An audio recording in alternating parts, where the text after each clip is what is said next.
And tell me you can see my screen now. Yeah, now it's visible. Yes. Okay, great.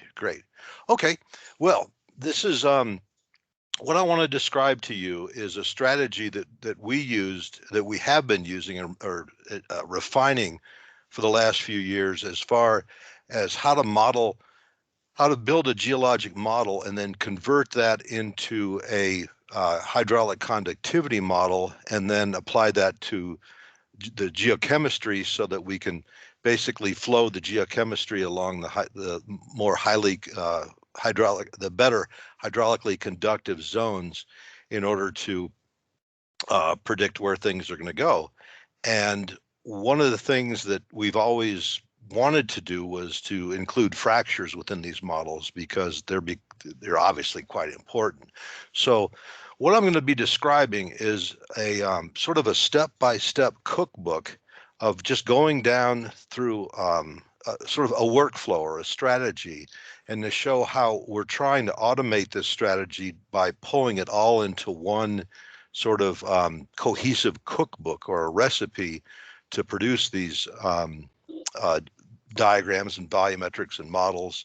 So the basic steps are that I'm going to walk through are creating the database, modeling the stratigraphy, the unconsolidated overburden, pulling those together, and then adding fractures to that model, and then converting that model to a hydraulic conductivity model.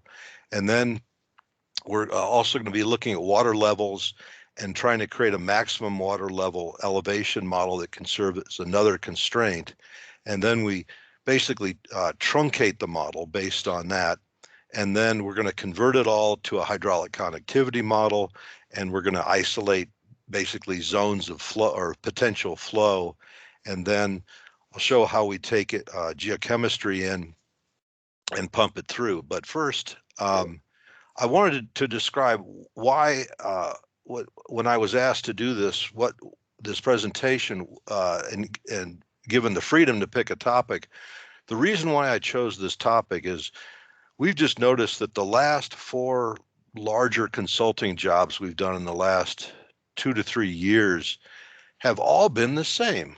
They're basically unconsolidated materials like glacial tills or flood deposits that are sitting on top of these karstified carbonates. And so just about 30 minutes ago, I was killing some time waiting for this, and I was reading up on epikarst and karst.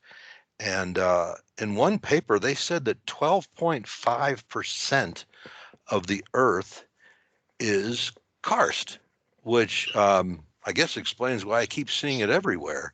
And because that's a lot when you think about it. And I guess I'm kind of shaded here, living in the Rockies next to, igneous terrain. But again, going back to these jobs, we're just finding that so many of them are just sort of basically regolith on top of dissected carbonates. And so that's what I'm going to focus this strategy on. So this is the ugliest slide I've got in the presentation. And I need to say that I used to make fun of people who made flow charts. I thought that they were for wimps, lightweights, and if you can't keep it all in your head, you're not real.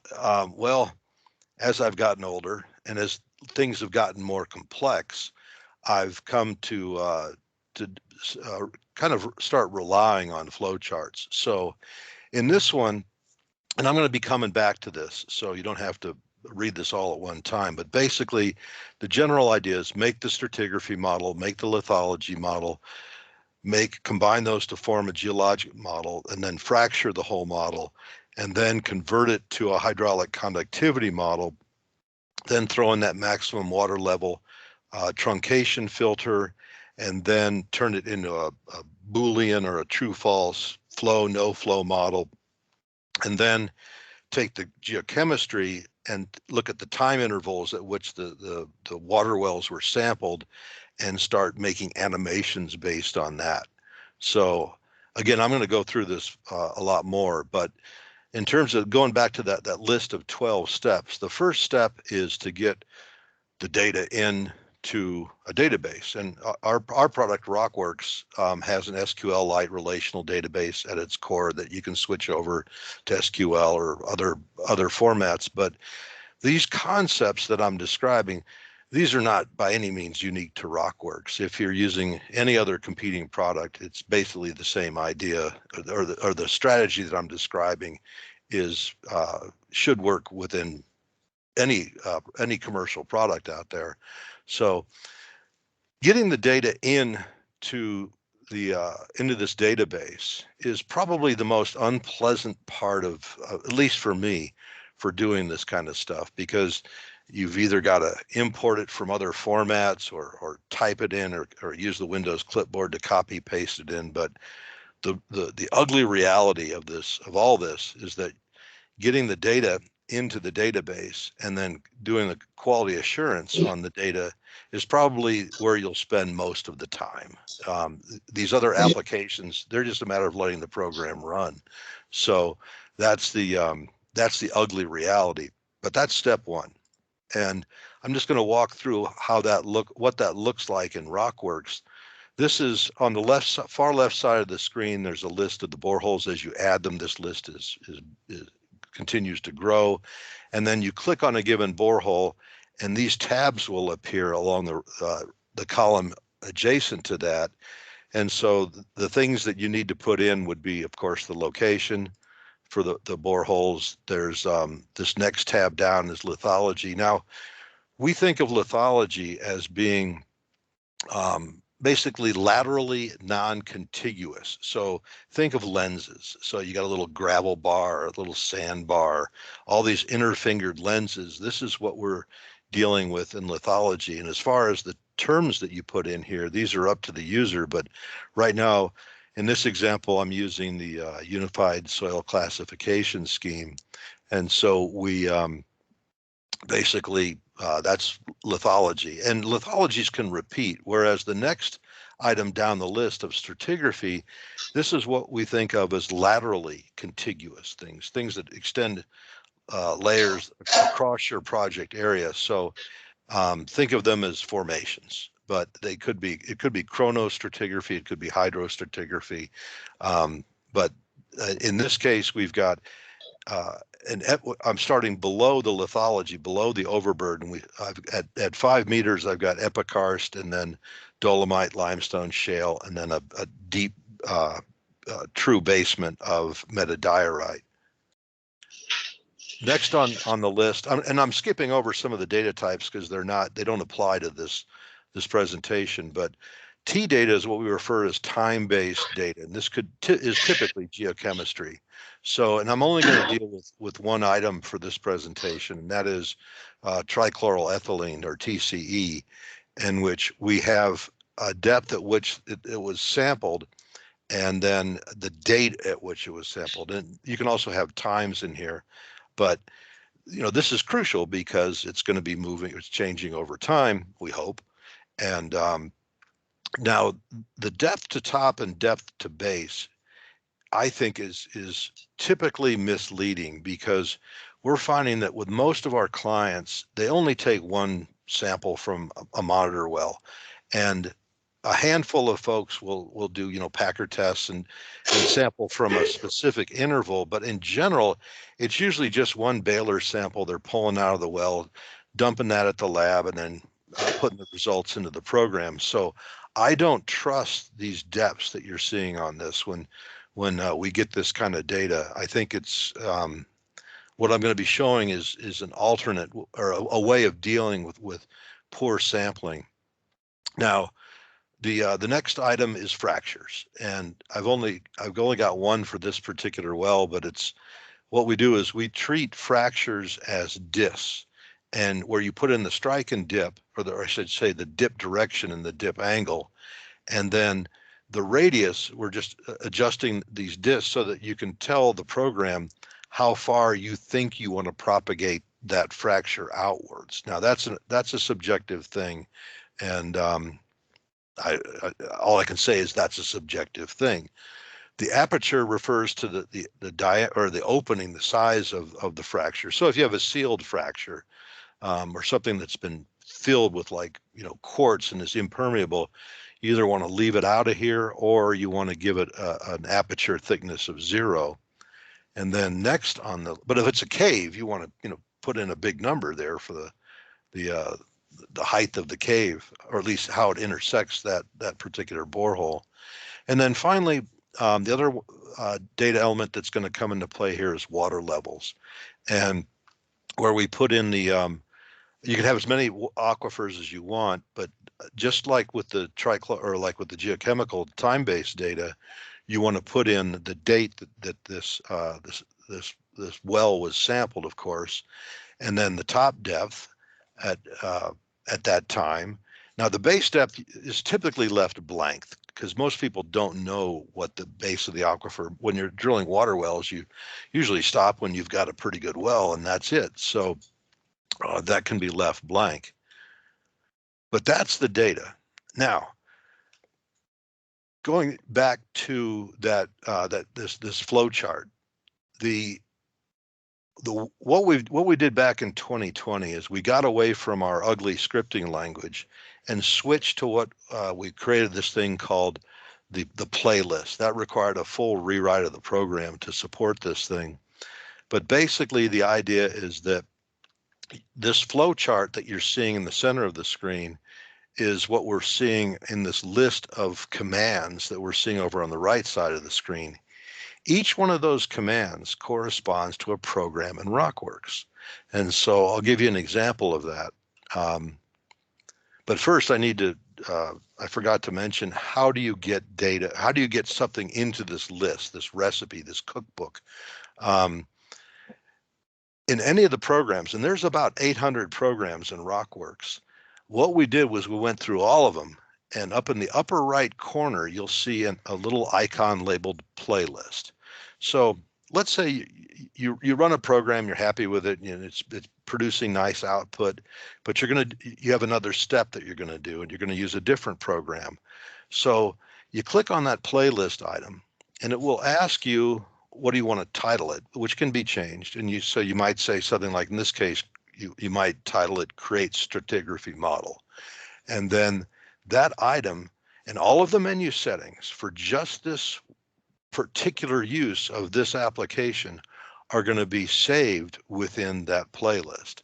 And when I say that particular application, because I might use the same program 3 times with 3 different settings, and I can save each one of those in the playlist, and those settings that are unique to that session will be stored within that item in the playlist. So it's kind of an audit trail. It's a way to keep track of what your settings were when you use this thing. So that's how you get data. That's how you add an item to the playlist. Now, once you've created the playlist, which we're seeing over on the left side of the screen there, if you want to examine or change any of the parameters within one of these items, and it's just going to run these things from top to bottom, you can double click on it and up will come the same menu that you used with all the settings that you used when you saved that item to the playlist. This is a big improvement over our former scripting language where you had to go through and read ASCII files, and I don't ever want to see one of those again. And so anyway, so you just need to double click on these items, and I'm going to hopefully the advantage of this will become self-evident, but number one is it's a memory jogger. Number two, it provides an audit trail. You can also create these recipes, these playlists, and then apply them to other projects. So it's not just for this particular project that I'm working with right now. And in fact, I did send this off to data code you're welcome to distribute these playlists as much as you want, because it's a great way to basically transfer knowledge or tricks, and which is essentially what a strategy is. It's a trick. It's a sequence of steps that are followed to produce some sort of outcome. So let's see, let's move on. Okay, so that's it for the data side of it. Now, the remainder of this presentation is going to be walking through the next 10 steps of what we did and how we did it in the playlist. So I'll start out each one of these steps by showing what part of this flow chart we're going to process and show the corresponding command over on the right side within the playlist. So in this case, we're going to start out, we're going to take the borehole stratigraphy data, we're going to pass it through a modeling program, and this program is going to do two things. I'll go ahead and show an example. It's taking the borehole stratigraphy data, and it's going to use grid modeling. In this case, I'm not sure what algorithm it is. I could find out by going back to the playlist and double clicking on it and see which algorithm I chose, of which there are about 12. And then it's going to create these grids and basically stack them up into a three-dimensional model that you're seeing in the lower right corner. Now that's using grids where you have, just cells, and each cell has an attribute or an elevation, say, and but at the same time, we also want to create a block model, and that's more of a three-dimensional model made up of voxels, or little Lego pieces. Think of like Minecraft, that how it's constructing these things. That's going to come into play later on, but we have to have both for this particular strategy to work effectively. The third step is to model. We just modeled everything below the regolith, and starting at the epikarst on down, whereas what we're going to do in this step is we're going to model everything above that surface, which is the unconsolidated regolith, and that's going to be things like gravel lenses, sand lenses, clay lenses, all interfingered with not necessarily contiguous across the project area. And for this kind of modeling, we use a completely different method, and that is, in this case, I'm using a technique called, lateral blending, where instead of doing a surface interpolation like inverse distance or kriging, what we're doing instead is we're sort of laterally extruding out from each borehole the geology until it starts to bump up against adjacent lithologies, which are being simultaneously laterally extruded from these other boreholes. And then in the middle third, in between boreholes, we randomize. And you can control that so it's not fully random, it's predictably random. But we basically bump up against these other ones, and the net result is you can get interfingered deposits. So if you look closely at the diagram in the lower right, you'll see that there are, especially if you go towards the front of it, the western edge of it, the one closest to the viewer, if you follow a given unit along, and you'll see it doesn't necessarily go all the way through the project. It'll stop and then give way to another type of lithology. And that legend over on the left is way too small to read, but these again are just using the universal soil classification scheme, but you can use any scheme you want. And so we're going from, so now we've modeled the top, we've already modeled the base. The next step is step 4, is we want to merge the two models together. And so we're going to take the stratigraphic block model combined with the lithologic block model. We're going to merge them, and we're going to create what I'm going to call a geologic model. And so here you can see the result. In the upper left is the stratigraphic block model, and in the upper right is the lithologic block model. We combine the two together, and now we've got a geologic model. Now, there's something missing from this, and that's fractures. And if you don't have fractures, you can just skip this step. And I don't know if you noticed, but in that playlist, there's little check boxes, so you can turn things off and say, well, I don't want to do this step, but let's just skip over it. So, but I am going to mess with fractures because that's what's I'm interested in right now. So what we're going to do is, back in the borehole database, recall where you could put in fracture data into the borehole manager and treating it as DIS. Now, when we do this, the reason why there's 4 separate steps over in the playlist is you can model fractures that are confined to a given formation, because it's easier if I talk to the diagram. I'm going to jump to the example here. So notice that in the lower right, where there's yellow fractures that are being depicted along the face there, the western face, those fractures are unique to just, in this case, there's the light blue dolomite and the medium blue limestone, and so because well, I don't know why. It could be that there was a different stress regime when those joints formed. It could be because those materials just behave differently when subjected to lateral pressure or taking the pressure off of it. But the point is that we need to be able to accommodate situations in which the fracture fabric shifts with each formation as you're going down the section. Um, and that's it's sort of like a shifting trellis, as it were. But in this case, we've got, hopefully you can see those, how the fractures are unique to each formation. So we've gone from a geologic model now to a fractured geologic model.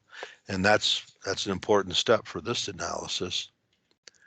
So the next step, step 6, is to go through and basically take this fractured geology model and convert it to a hydraulic conductivity model. And this is where things start to get a little bit subjective, or well, actually they've been subjective all along, but that's the nature of geology. So let's just talk to this example. In order to do this, we create a table. Let's consider it a translation table. Now, you don't necessarily have to do this. You can assign hydraulic conductivities within when you're setting up your rock types, but I find it easier to use this kind of table because I can present that so much more readily to the client and say, here's how we went from rock types to, or soil material types to hydraulic conductivities. So in this case, if I don't know what GW is, or gravelly, watery stuff, but that K factor over on the far right, that's the program is going to substitute any occurrences of that particular rock type with that K value that you're seeing in the far right column. So we're going from this discrete model to a quasi-continuous model. Now, these K values, I'm a believer of empirically derived K values from Packer tests, and I'm doing them in the field. But if I'm desperate, I'm going to pull these off of the web. I'm going to start doing searches for what's the hydraulic conductivity of a sandy, gravelly, clay, silty stuff. And but that's up to the user of what kind of K values they want to assign to the rock types. But from here, it's this model that you're seeing. Notice that like there's we're color coding the K values, and there's a legend there over on the left side. But I'm seeing that the highest values, the hottest colors like red, those are corresponding with those vertical fractures we have. And because they're open fractures, the transit time is probably measured in kilometers per hour. So fluids move quickly through space. Whereas as we start to get out into these higher or lower values, that's where we're getting into like things percolating through sands, and then things with very low values we just filtered out in this color table so that they don't even show up. If something is virtually impermeable, it's being displayed as being invisible. So this would be the first pass at creating a hydraulic conductivity model that accommodates both soil types as well as the fractures. And if I move to the next step, which is step 7, this is where we're going to be creating a maximum water level model to limit this hydraulic conductivity model, because there's no sense going above where the water has never been, assuming that water is is the transport medium. Of course, this doesn't apply to vapor type stuff, but stick with me. So now to do this, what we do is we take those water levels that I was showing you in that one input table, and we basically build an imaginary water column, and then we fit surfaces to the depth or to the base or to the top or to the top. However, there's a switch in this particular program that was used to do this, where you can say set the top of the aquifer to the maximum elevation within the time period specified. So, for example, we did a big project where we looked at all the water well data from 1986 to 2000. And we basically built that upper surface based on that maximum elevation, saying that we're confident that we don't need to extend or to worry about anything above that imaginary surface. So in practice, here's how it works. Here's what we're going to do with it. We're going to take that maximum upper level surface, and we're going to truncate that hydraulic conductivity model, and that starts to get a little bit sparser. Notice the original one in the upper right corner, and then there's that maximum water level grid in the upper left corner. So we're going to take that that maximum water level grid and basically use it to shave off the top, anything that extends above that surface. So now it's starting to get a lot smaller of the areas where we suspect that fluids could move. Now to make it even smaller, we move to the next step, which is to basically take the hydraulic conductivity model that's been truncated, and we're going to turn it into what we call a Boolean grid. A Boolean grid is, or it's a Boolean solid rather, where you take this voxel model, this three-dimensional model, and you set anything that is less than some sort of cutoff to a value of 0. And if it's, and that would designate that particular voxel, that element, as being impermeable, effectively impermeable, or reasonably impermeable. Anything that is above that is going to be set to a value of 1, which is how we designate true, that fluids can move through this part of the model. And so that's the concept of a Boolean filter. And that looks something like this, where we've gone from where each one of those voxels has a unique number in the upper left corner. Now in the lower right diagram, the voxels have either a value of 0, in which case they're being rendered as invisible, or a value of true, or 1, in which case they're showing up as visible blue voxels. So now we move on to step 10, and that is, and again, this is a step that you can turn off if you don't agree with the assumption here. But basically, in this case, what we found is the client was saying, well, if you've got a zone, a permeable zone that is not extending off of our site, that basically dead ends or it stops, we don't want to consider it. Those are what they were interested in was contaminants that were moving off of the site, and that's always a big deal. In fact, the first one we ever did back in I think it was 1983 or 1984, was the contaminant, which were radionuclides, were leaking off-site, and the contaminant was the Lawrence Livermore Laboratory in California, where they were building atomic weaponry, and all of the surrounding property outside of the site was vineyards, California vineyards. So I don't drink the wine, but anyway, what that looks like is what we call, what the petroleum people call a geobody. A geobody is anything that has similar properties that is connected or is contiguous. So we're really looking at basically, hydraulic communication on a macro level for this particular site. And so what we found was that all of those fractures in the upper right diagram to the what is that, to the east are they don't go anywhere. They're disconnected and they're smaller.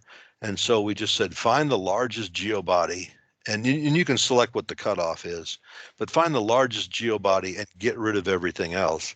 But if you're going to play this game, you need to be careful to make sure that to go back when you're done and make sure that none of the anomalous geochemistry was within these disconnected geobodies, or else you're kind of it could be dangerous. And it also assumes that you've measured all the fractures, and measuring fractures is very different, very expensive and difficult, but it's something to consider. So these geobodies, we filtered it, and then finally we've got I'll call it a final Boolean permeable impermeable model, or a BPI model.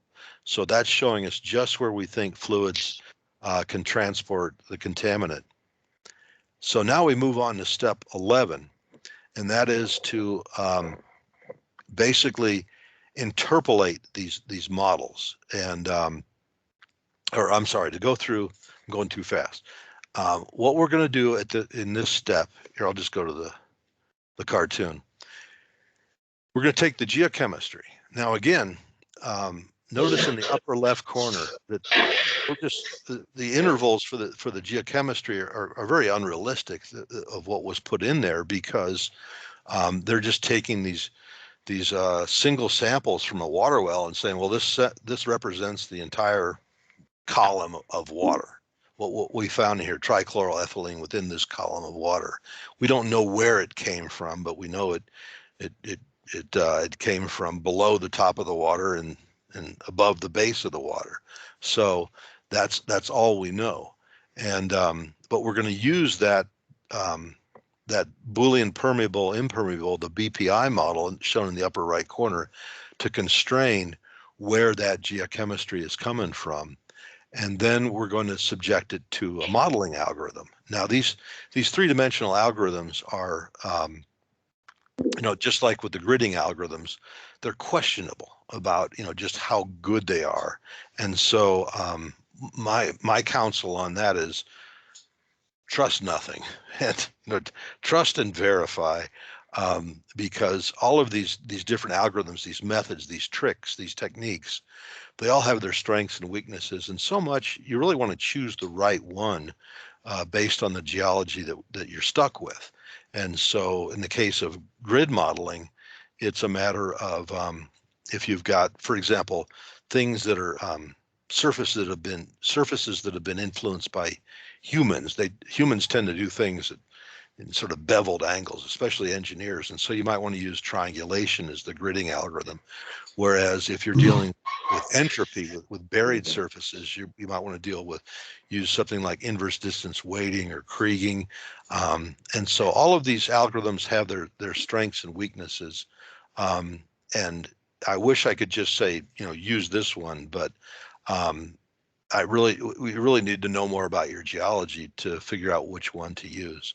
So anyway, so what this next program, this geochemical modeling program does is you tell it your time intervals. Like in this case, it was quarterly. And I said, go through and take all the geochem samples within the first quarter, make a model using the BPI model as to constrain it, and then move to the next quarter, extract all those samples from the borehole database, make a model, use that, and generate this. So we end up with models that basically represent 4 months out of the year: February, May, August, and November of 2018.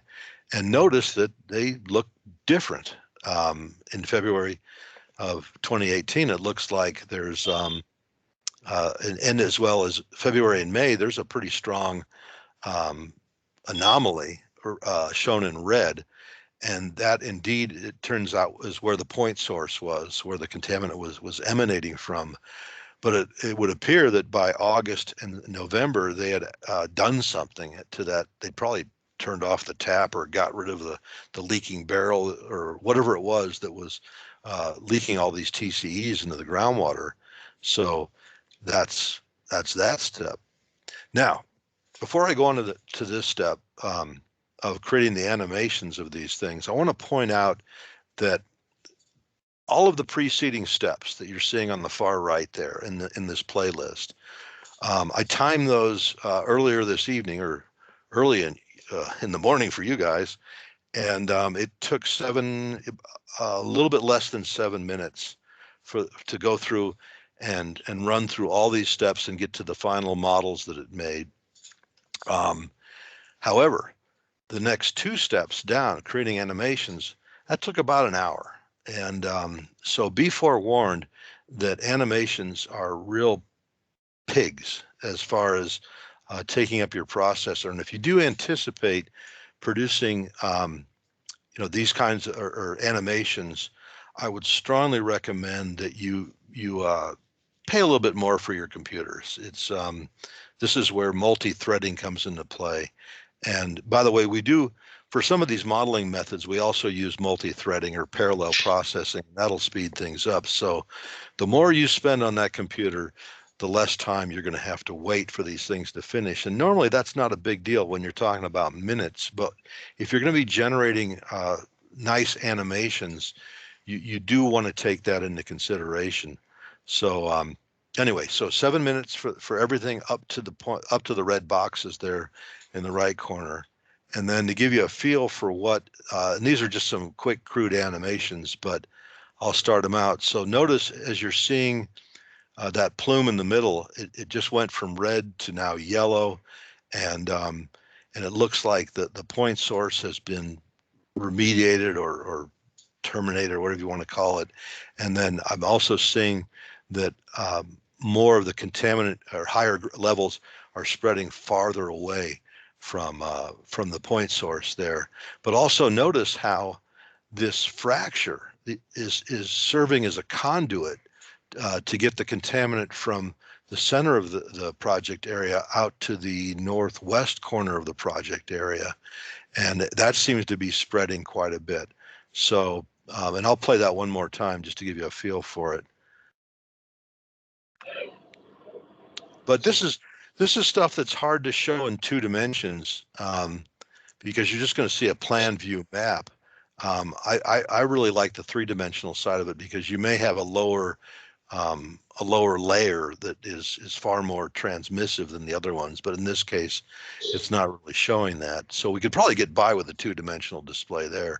But also notice in the upper right corner in the map view how discrete these zones are, these uncontaminated zones, because the other stuff was being controlled by the fractures, and whereas the lithologies, the overburden lithologies, were really providing the conduits, the horizontal conduits up above the plume. So gotta check my time.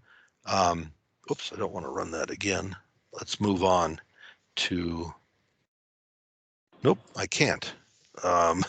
Whoops, I just stopped my presentation. I messed up at the very end. Let's try again. And there we go. Okay, so I'm using this this presentation to show. Did you lost my screen? Yeah. Oh shoot. Let me try to reconnect here. And I've only had to. Eventually, I'm going to figure this out. There we go. How about now? You got it? Yep. Oh, great. Thank you. Okay, so what I'm trying to do here with this presentation is 2 things. Number one is to show a strategy and contribute to the general scientific knowledge. But the other is to also push this idea of playlists. And the reason why I feel so strongly about them is because, this is going to sound strange, I'd quit this damn job if I had to go back to the old, the old scripting languages or wade through all of these menus. And because menus are nice the first time, but after the 10th time, you get kind of tired, especially trying to find them all within, because like I said, we got 800 different programs in here, and trying to find the right program to do these different steps can be tedious. And I don't care what your age is, it gets tedious after a while. And so as a case study, and for those of you who do consulting, I'm sure that you've all experienced this where you have a job and the client really it's the most important thing in their lives, and you've got all their attention and you're working and you get the report to them, and then you don't hear from them for a year. They just disappear because they're usually getting out something that's to a regulatory agency, and so then a year later you get a call, and it's a panic call. And they say, well, okay, since we last talked, we've drilled 3 new wells out at this project area, and we really, because they're significant, we found contaminant. We need to have all the models need to be regenerated. And also, what we found is that usually clients will educate themselves as they're going through your last report, and that leads to questions. And so they're going to want to know, what algorithm did you use? What was the resolution that you used? What was the time interval sampling that you used? On and on and on. And so, it's worse if litigation is involved, because then the opposition wants to challenge the assumptions that you made in your model. So I don't know about you, but I can't remember what I had for breakfast, much less what I did a year ago on some project, especially if you're doing multiple projects at the same time. And so the advantage of this playlist is that you can just pull it up, click on an item, see all the settings that you made at that time, and that really that gives a tremendous advantage. And the other advantage of it is that I know that you've all experienced this. The client wants the results within tomorrow. I got to have them tomorrow.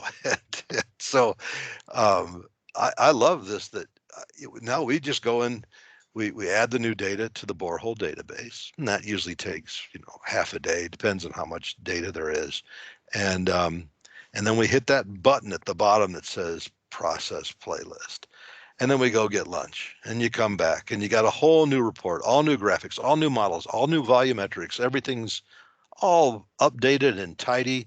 You ship it off to the client's happy, and that's what it's all about. So with that in mind, that's I think. Oh, good. I ended up with some time for any questions if need be. But I wanted to also thank the folks at Data Code. This was really gracious of you to allow me to pontificate on all this stuff. So that's that. But how do you guys work it with questions? Do you open the mics, or do you go off list? Or? We open the mics, and also if there are anything in chat box, we would open that also. We read out. Okay. Thanks, Jim, for a very good presentation and understanding. It's really been very good for all of us. Oh, thank you. Yeah, I leave the forum. Anybody, if have questions, please raise your hand, or you can unmute your mic and ask the questions, please. Jim, we have around 35 participants for this. Great. And if you have any questions about snow, I can show you more of that. Yeah. It's cold. Jim, I have a question. Do we only use this for contamination and stuff like that, or could we could use something similar for source and sink to find how the groundwater flow is keeping. I mean, if we know the fractures and stuff like that. Oh, absolutely. Well, actually, let me go back or broaden the answer. The main market that we got into for the fractures was for the oil and gas industry, because this hydrofracking, the lateral drilling, that's been a big market for us, and it's also just lately, like within the last week, it's become even more important. So our primary application for dealing with fractures was really hydrocarbon related, but in terms of just general non-contaminant hydrogeology, of just looking at aquifers and aquifer volumetrics, it's been a big market for us. But it's also used in mining, where my passion, don't tell anybody this, is hard rock mining, and that I really like making fracture models and then looking at hydrothermal fluids moving up along these things and intrusives. So between, I would say, those generic hydro, oil and gas, and then environmental groundwater stuff, and then hydrothermal, and then the other market is geothermal. That geothermal folks really do like being able to play with these fracture models. And then there's one more, and that's geotechnical. And so we've been doing a lot in the last 2 years with subsidence, and we've got a lot of neighborhoods that are collapsing into abandoned mines. So we found that by integrating the fracture data into the geologic models, we're able to do a much better job at identifying areas where there should be remediation. And by remediation, what I mean is they basically drill down into the abandoned mines and fill them with a slurry or a grout of some kind. But I think fractures are pretty much ubiquitous across all of our markets, and I think that's what makes them, I think, that much more interesting. Not to mention the academic side of it. So Yeah, there is a question from Sri Devi. She's asking, are there any options to include pipes or micropores, macropores in this model? Oh, I heard pipes, and I knew we do a lot with tunneling and modeling, where you can basically put in a pipe, a tube, and the tubes can be curvilinear. They don't have to be straight. And then we can basically assign a hydraulic conductivity within that pipe. Now, as far as micropores go, I don't think so. Thank you.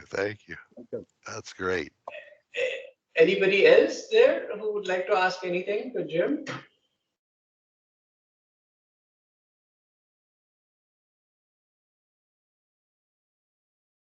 We would have this presentation and the data, if anybody wants, shared. This recording will also be available on YouTube after a while. So I thank Jim for taking a late night session without a drink. So it's a lot of fun. I truly enjoyed this, and I thank you guys very much for putting this together. Yeah, and we do look forward for more such sessions. I really appreciate Jim taking out time, and he has been a good friend to me